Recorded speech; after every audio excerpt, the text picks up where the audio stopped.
បងប្អូនទាំងអស់គ្នាខណៈពេលវេលារបស់ខ្ញុំកំពុងទៅនៅអឺជនបទ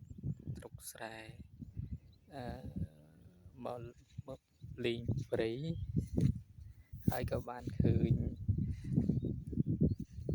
គ្រោះបងប្អូនជាកសិករគាត់ព្រោះប៉ុន្តែនៅតំបន់នេះបងប្អូនថ្មីត្បិតថាវាអត់មានភ្លៀងឲ្យបានជោគជាំតែឃើញថាស្រូវបែកគុំបងប្អូនស្រូវបែកគុំហើយដីវាមានជាតិសំណើម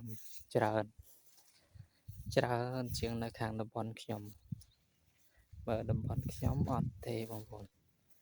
ឡើងដីប្រេះកហែងនេះដីហាក់ដូចជានេះបងប្អូនដីខ្សាច់ដល់ពេលចឹងទៅវាមានសំណើមច្រើនហើយស្រូវក៏កើតច្រើនដែរបងប្អូនមើលឃើញមើលបែកគុំកញ្ញាបងប្អូនហេងអស់ទៅហើយនេះបើសិនជាទឹកមកគ្រប់គ្រាន់ទៀតអូបងប្អូនអើយវាល្អមែនទែនស្រូវអត់អត់ដូចខាងខ្ញុំឯណោះទេខាងខ្ញុំគឺអត់កើតទេបងប្អូនមើលទៅអត់ល្អបណ្ដោយបាទអរគុណបងប្អូនវីដេអូនេះខ្ញុំជូនបងប្អូនទាំងអស់គ្នា